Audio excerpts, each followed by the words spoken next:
Bapak, Ibu, saudara-saudari, adik-adik kaum muda yang terkasih, apa kabar hari ini? Doaku selalu menyertai Anda semua.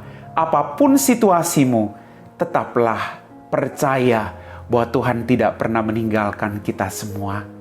Kembali kita mau diteguhkan oleh firman Tuhan, maka mari kita siapkan hati kita. Tuhan sertamu dan sertamu juga. Inilah Injil Yesus Kristus menurut Santo Matius, dimuliakanlah Tuhan.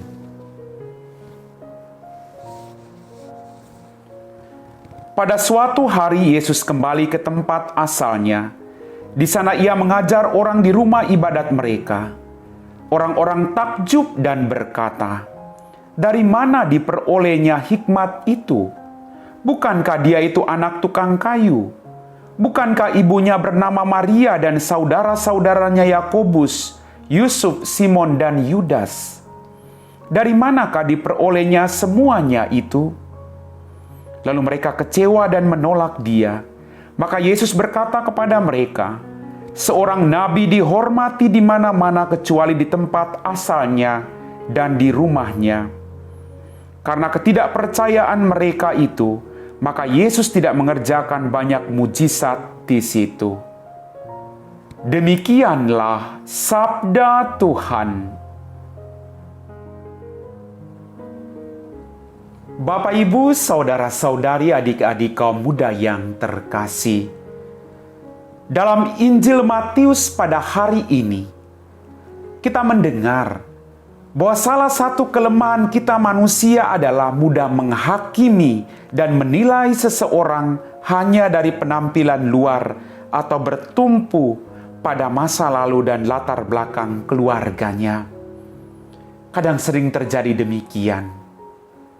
Padahal kita lupa bahwa setiap pribadi dapat bertumbuh dan berkembang menjadi pribadi yang baik. Kita jangan hanya melihat kelemahan orang lain, tapi bagaimana kita berjuang untuk membantu mereka agar mereka bisa keluar dari setiap pergumulan demi pergumulan yang terjadi dalam kehidupan mereka. Dalam kehidupan bahtera rumah tangga, suami istri sekali lagi dipanggil untuk saling melengkapi satu sama lain, saling membahagiakan satu sama lain.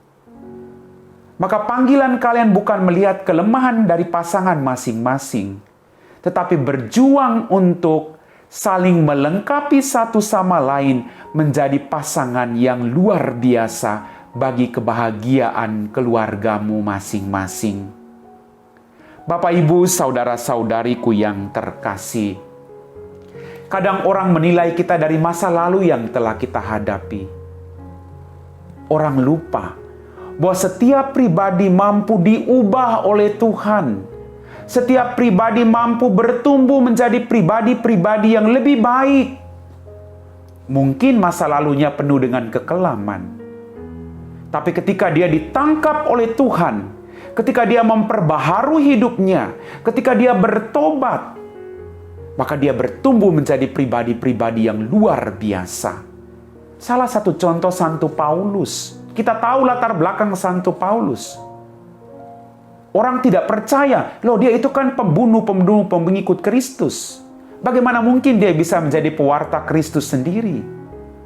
Kadang orang hanya melihat masa lalu orang lain, lalu lupa melihat bahwa orang bisa berubah dalam kehidupannya. Maka kita juga harus membuka diri kita agar perubahan itu mampu terjadi. Tuhan menangkap Anda dan saya. Dan Tuhan berharap kita membuka diri. Kita belajar dari kelemahan-kelemahan kita. Kita belajar dari kesalahan-kesalahan kita untuk menjadi pribadi yang lebih baik.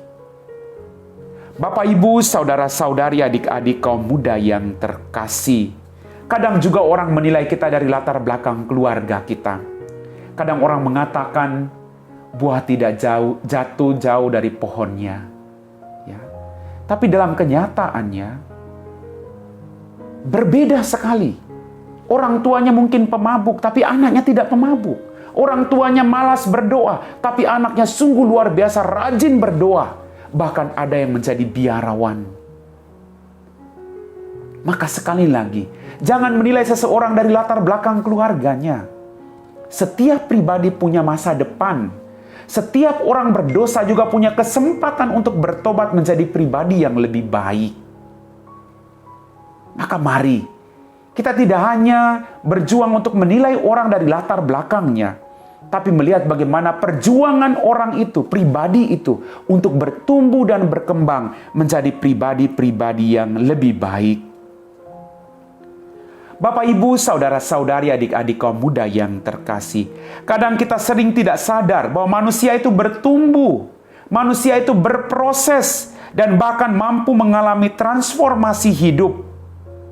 Mari kita belajar untuk tidak mau jatuh dalam mentalitas seperti orang-orang sekampung Yesus yang terlalu mudah merendahkan kualitas orang lain hanya karena masih terjebak oleh masa lalu dan latar belakang keluarga Yesus sendiri.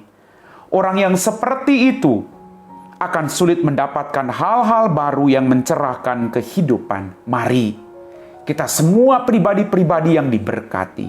Kita semua mampu melakukan hal-hal yang luar biasa kalau kita mau berjalan bersama Tuhan. Kalau kita mau memperbaharui diri kita. Kalau kita mau melakukan pertobatan itu sendiri. Amin.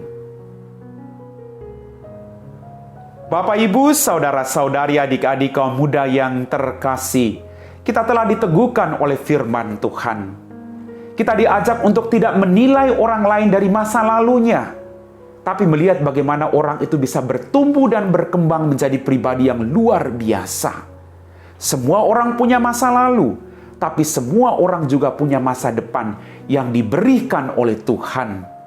Maka mari, kita tidak hanya menilai kelemahan orang lain, tapi kita juga bersyukur atas pertumbuhan, perkembangan, serta pertobatan yang dilakukan oleh orang lain. Mari kita siapkan hati kita untuk berdoa. Dalam nama Bapa dan Putra dan Roh Kudus, amin.